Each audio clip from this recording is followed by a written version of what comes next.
that fourth launch hadn't worked, that would have been it. We would have not had the resources to mount the fifth. Successful entrepreneurs probably come in all sizes, shapes, and flavors. Some of the things I've described already, I think, are very important. I think really an obsessive nature with respect to the quality of the product. Really liking what you do, whatever area that you get into. Given that, even if you're the best, there's always a chance of failure. So I think it's important that you really like whatever you're doing. If you don't like it, life is too short. When my brother and I were starting our first company, instead of getting an apartment, we just rented a small office and we slept on the couch. We had just one computer, so the website was up during the day and I was coding at night. 7 days a week, all the time. You just keep going and get it done. Put $90 billion, like 50 years worth of brakes into solar and wind, to Solyndra and Fisker and Tesla and Enter1. I mean, I had a friend who said you don't just pick the winners and losers, you pick the losers. I'm available 24/7 to help solve issues. Call me 3 a.m. on a Sunday morning, I don't care. But his bets paid off.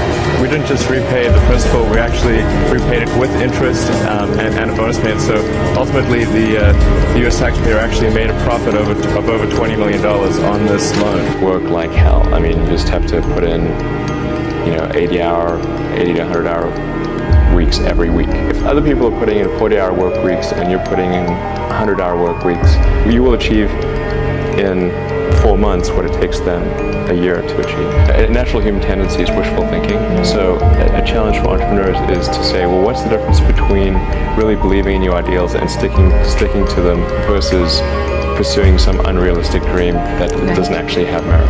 Your product or service needs to be much better. It can't be a little bit better. So all those things improve the odds of success. I think my sort of drive to get it done is somewhat disconnected from hope or enthusiasm or anything else. I actually just don't care about hope or enthusiasm, motivation. I just give it everything I've got, irrespective of what the circumstances may be. We're doing these things that seem unlikely to succeed, and we've been fortunate, and at least thus far they have succeeded. Creating a company is almost like having a child. So it's sort of like, how do you say your child should not have food? Even if it ruins you? Yeah. I remember waking up the Sunday before Christmas in 2008 and thinking to myself, man, I never thought I was someone who could ever be capable of a nervous breakdown. But I felt this is the closest I've ever come. So many people tried to talk me out of starting a ride company. It was crazy. One good friend of mine collected a whole series of videos of rockets blowing up and made me watch those. He just didn't want me to lose all my money. And in the end, I had to invest everything, and I was borrowing money from friends to pay the rent.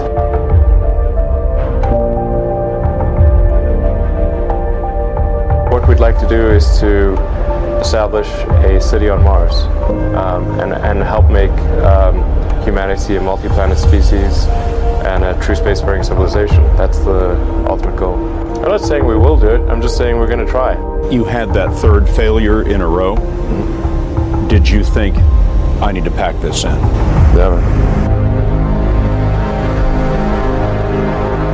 I don't ever give up.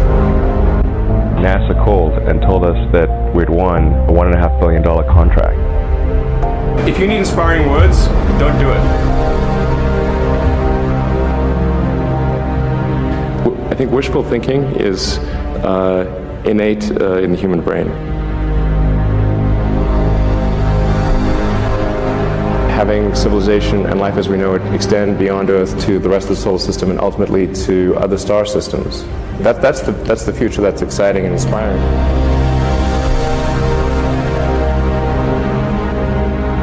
You need things like that to be glad to wake up in the morning.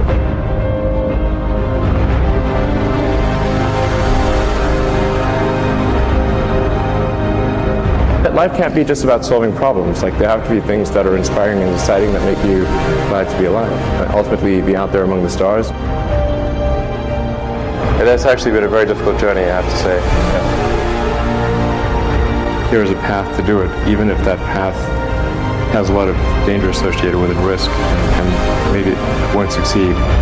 why it's important, and even if the odds are that it won't succeed, it's worth trying to do it.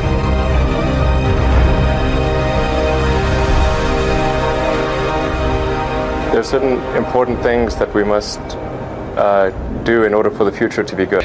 SpaceX has got 5,000 people, and I get a lot of attention, but they really did the work.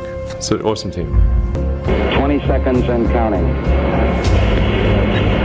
T-minus 15 seconds. Guidance is internal. 12, 11, 10, 9. Ignition. I think we're at the dawn of a new era, and I think it's going to be very exciting. What we're hoping to do with SpaceX is to push the envelope and provide a reason for people to be excited and inspired to be human.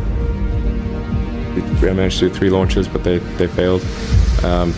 And I actually only had money for 3 launches, but we managed to. That was the original plan of the world. After 3, if we haven't succeeded, well, maybe that should be that's it. But we managed to scramble and put together the parts for one final launch, and it worked.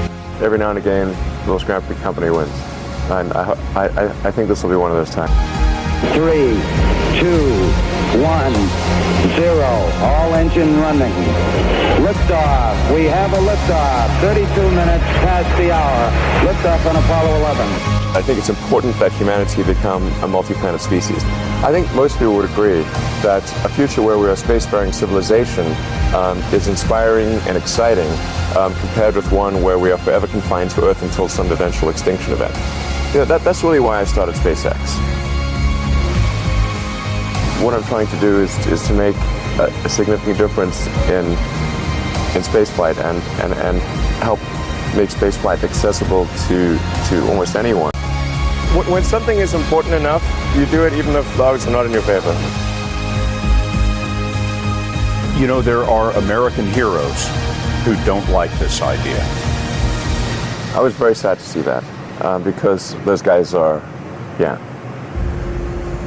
those guys are heroes of mine, so it's really tough.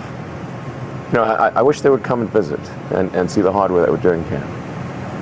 And I think that would change their mind.